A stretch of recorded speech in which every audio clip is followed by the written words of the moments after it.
Welcome everybody to the New Fly Fisher. I'm your host, Colin McEwen. In today's show, I'm at Slippery Winds Wilderness Lodge in northwestern Ontario. I'm really excited. It's the start of the day. We're going out for smallmouth bass, largemouth bass, northern pike, and even a shot at a muskie. I mean, this is real exciting fishing. Everyone's heading out, and I'm going to head out too. It's going to be a great show. Stay with us.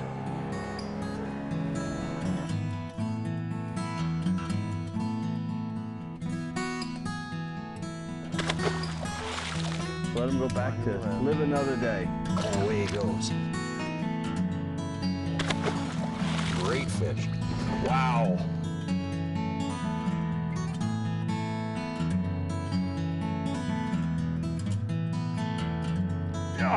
Oh, baby. Look at that fish.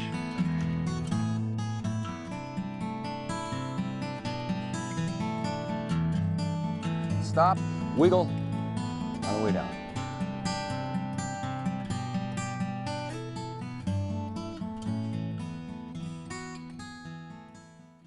On today's show, I'm traveling to northwestern Ontario to visit Slippery Winds Wilderness Resort. Slippery Winds is located less than 40 miles from the US-Canada border. A short floatplane trip from Fort Frances, Ontario takes you to the lodge, which is located on a peninsula between Yoke Lake and Straw Lake. The lodge offers its guests the opportunity to angle for 6 species of sport fish, including both smallmouth and largemouth bass, lake trout, muskie, northern pike, and walleye. The lodge also has access to 6 separate lakes that have numerous species available for anglers, so you can always find waters to fish that you can call your own. Joining me today is lodge guide Tony. A veteran of the North, his knowledge of species and locations will help make my trip here an immense success. I've never met an angler who doesn't enjoy an encounter with smallmouth bass. Once you've caught a smallmouth on a fly rod or light tackle, then usually you're addicted to these wonderful fish. Often they can be readily caught. Unfortunately, there are also times when fishing for smallmouth bass can be very frustrating. One of those times is during the post-spawn. This is the time of the year I'm here at Slippery Winds. The bass finished spawning 2 or 3 weeks earlier and now are on a feeding binge trying to put on weight. But they're very moody and turn on and off quickly. So I have to adapt my presentation techniques to match their mood.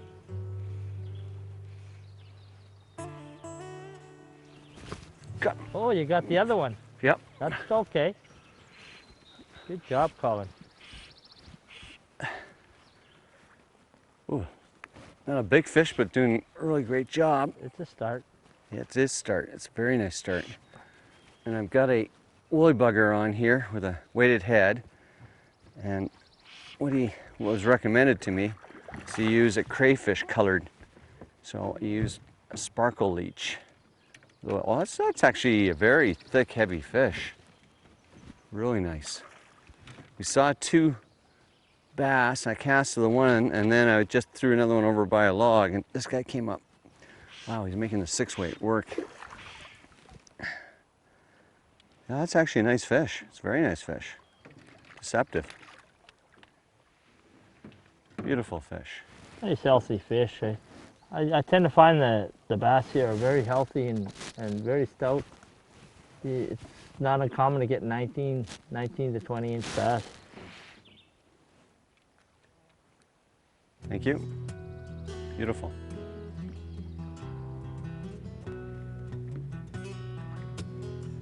It's important to fish exclusively for the post-spawn females and avoid putting pressure on some of the males that are still protecting nests. So I'll be fishing fallen timber, drop-offs, boulders, and other structure searching for the large female smallmouth that will still be fairly close to the spawning areas. Got him. Told you. That was pretty sweet. Why don't you back up a bit and we'll get away from this reef. Okay. I figured that fish would take it. Good job. You called that right. So the water's so clear here. When we were backing out, we just worked in the cove a bit and he spotted the fish driving right beside the boat. He said, cast it out ahead of it. And I did, and let it sink down. Gave it a few twitches and this guy came up and hammered it. That's a nice fish too. Really making the 6-weight work. Nice and chunky. Just got him in the corner, the mouth. And put a fair amount of pressure on it, 10-pound tippet on here. Put about 4 feet to a sink tip, and then I've got a weighted fly. All right, I think he's about ready now.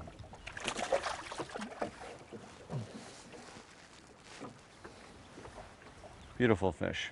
Still got a few marks from spawning. Yep. Yep.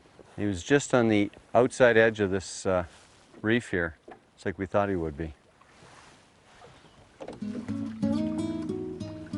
And away he goes, all right.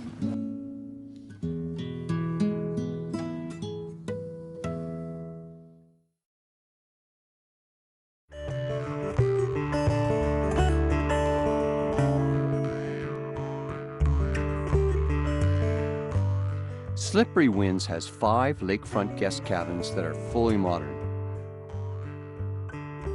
The cabins feature comfortable hotel-grade double beds, electric lights, propane heat, and even their own bathrooms with large shower stalls. These comfortable accommodations will make my stay here very relaxing.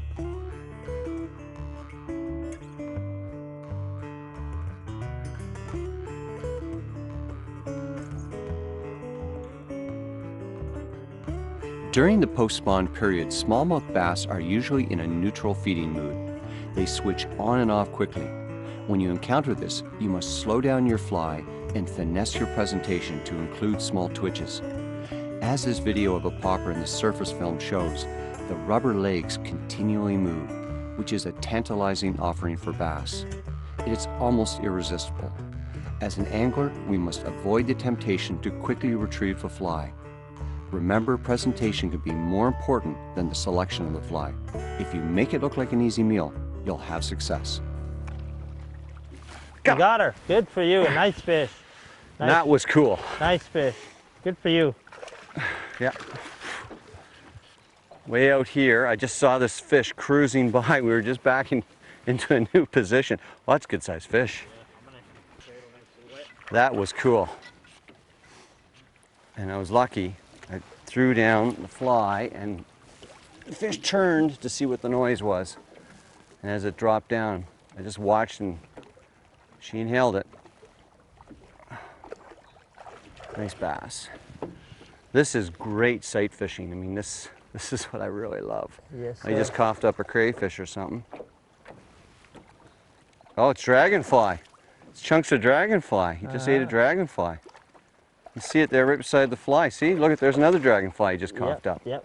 2 dragonflies, so we know what they're eating. You said there was a big hatch of them just recently. Got to keep her up. Yeah, got her up. All right. Beautiful fish. Good job. Well, that's a nice solid 3.5 pounder. Look at the tail though, boy. Should we measure it? Yeah, you can measure it if you want. I'd say more like 19 and a half. 19.5, wow. Yeah, it's touching, 19 and a half. Sweet. All right, let's get that baby back in the water. It's revived. Oh, it's already revived, the way it goes. All right. Thank you.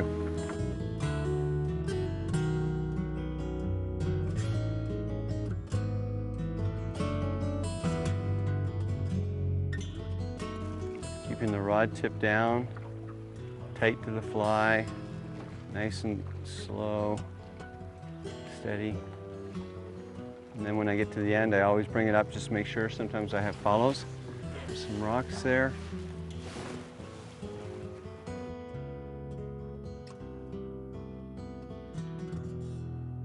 Yeah, see? You called that one right. Facing into the wind, rock pile, point going in front of a bay. Oh, and it's a good fish too. I didn't see this guy like I've seen some of the others.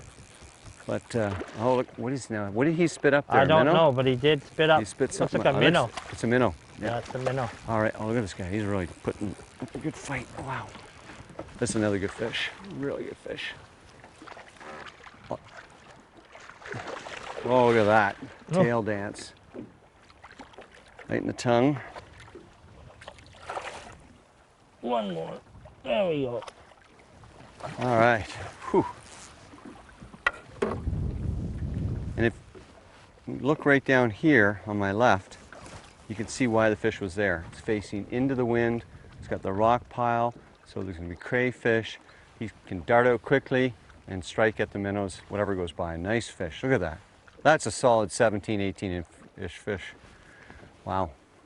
They're all big. Nice.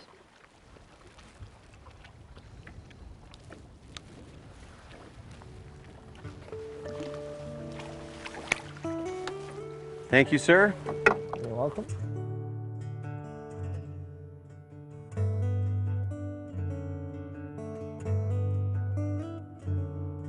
One of the reasons I love smallmouth bass is the fight. A 2-pound smallmouth bass thinks he's 10 pounds and fights like a 2. Pound for pound, most anglers would agree a smallmouth bass is probably the hardest fighting freshwater fish you can have on the end of your line. That was perfect. Just over here you can see big fallen log, and he said put a cast at the end. I tossed it right at the end. The woolly bugger went down. I gave it 2 or 3 twitches and I went tight right away. This is how you get rewarded when you fish around structure. Oh, look at that. That's a solid 4-pounder. You think it's even bigger? What do you think? It is a good fish, yeah. Very nice. Oh yeah, look at that. That's a big fish. I gotta have a measurement.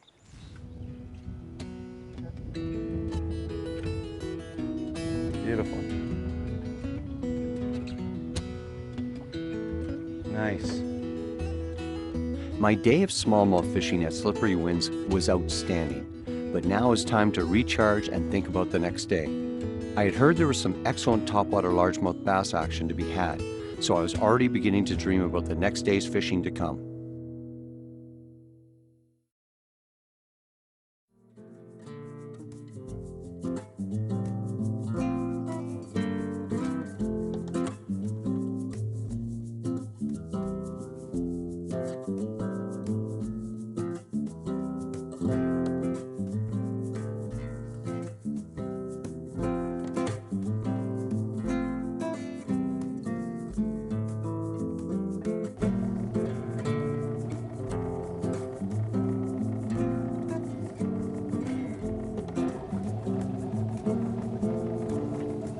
Oh, Got him. Beautiful. fish on. Whoever says largemouth don't fight well has never caught them on a 6-weight rod. Look at that. I've got 10-pound test, and I've got it to an 8-foot leader. It's fairly stiff. Okay, got them out here. The key was getting it real tight to the timber. And that's what Tony kept telling me to do. Put closer and closer. It's cost me a few flies, but it's been worth it. Oh, that's sweet. Nice fish. Okay, right in the corner of the jaw. Well, that's the biggest one so far. That's beautiful. That's Nice a good fish. solid 16 inches, I'd say. Yeah. That's a good fly. Beautiful.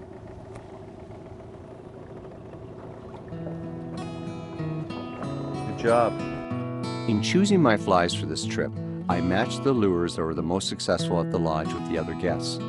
The first fly was an orange deer hair slider, and this mimicked the orange jerkbait. The same match was for a red and white slider, matching red and white jerkbaits. I matched a jointed minnow with a jointed deer hair streamer. Other standard flies for the bass are bullet head woolly buggers in a crayfish color and poppers. When fishing northern waters, red and white combinations are deadly, and as I found out, this color pattern was the one the largemouth wanted today. Yeah, how's that? Right off the bat. Fish on. And so what Tony, let him go for that timber. What Tony and I figured out, we went over into the leeward side of the wind and virtually caught nothing. All the fish we're catching are where the wind is blowing into these trees, and we got the worst conditions possible. It's an easterly wind, which really, as most anglers know, that is tough fishing, and it has been tough fishing. We've really had to experiment a lot to find the right combination to make this work. Oh, that's sweet. I can get him here. Yeah, no, I can get him. That's all right. I'm just gonna have one more jump here. Don't lose your fly. I won't lose my fly. I got.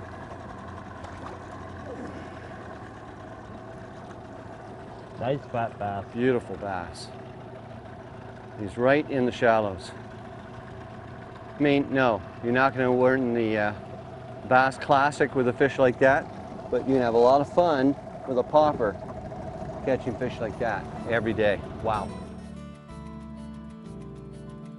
The largemouth bass were very fussy, and in order to have success, my flies had to land within 6 inches or less of the cover in order to elicit a surface strike.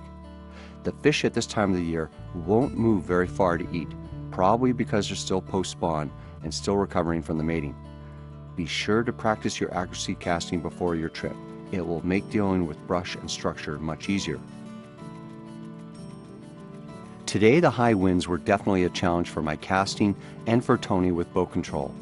However, he got me into position, and when I put the fly in the right spot, then magic happened. There we go. I'll turn the boat. Whoa. Keep him under that timber. And that was, Can. there was a great lesson learned there. I made, oh, gotta get him away from it. Yeah, you can get him I'm out. backing up. Yeah. Oh, he's a I strong made fish, huh? 3 casts there, and until I put it right against that brush, he didn't come up. He wouldn't move a foot to 2 feet to take this fly, but as soon as I put it right against the brush, he was obviously hanging right underneath it, he came up, took it. Amazing what just 6 inches to a foot can mean in terms of these largemouth bass. All right. Still got some red around the cheeks from spawning. His lips are all chewed. Yeah, their lips are all beat up. Yeah, Yeah. really nice. So you got to be really accurate with the casts, and I was having a lot of trouble with the wind, so it took 2 or 3 casts to put it right against the bush to work. All right, thanks, Tony. You're welcome.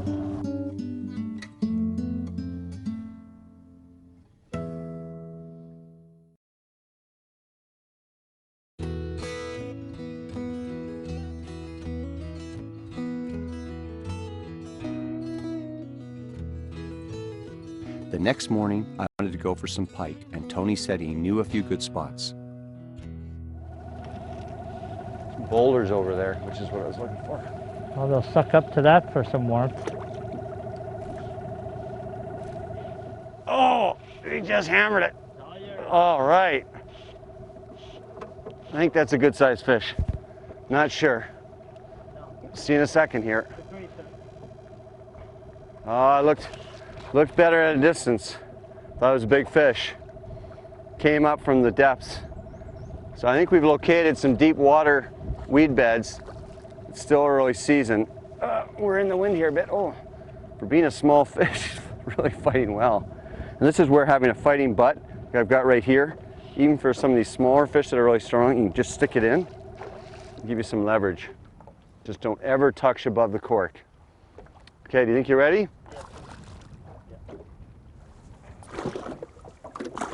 Easy, fella. There you go. The hand's slippery with... So what's that, about 28 maybe, 26? Yeah, close to 30. Very nice. Good start.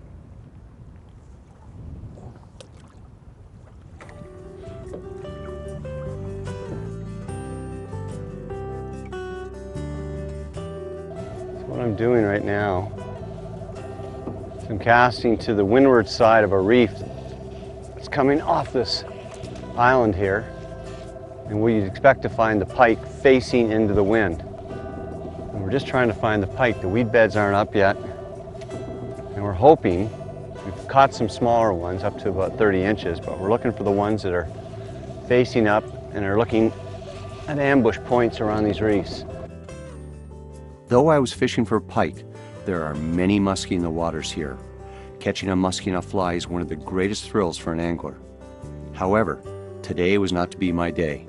Sadly, this big girl was only interested in teasing us and would not bite, even though she followed my fly to the boat numerous times.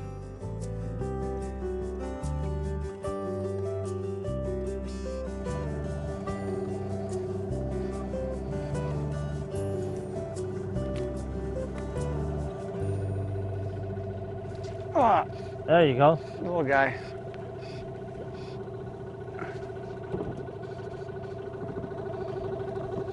All right.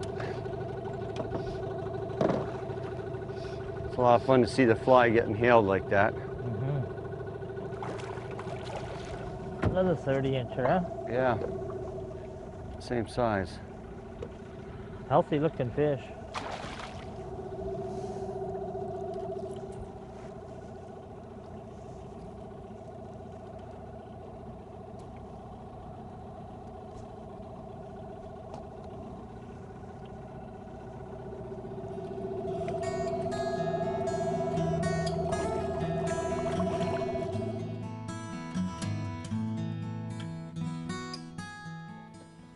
Well, we've had a few great days here at Slippery Winds Lodge. Hope you enjoyed today's show. Learned a little bit about largemouth bass fishing in heavy cover, smallmouth bass fishing post-spawn, and about pike and muskie. For more information about this show and others in our series, go to our website, thenewflyfisher.com. Thanks for watching, and we'll see you next week.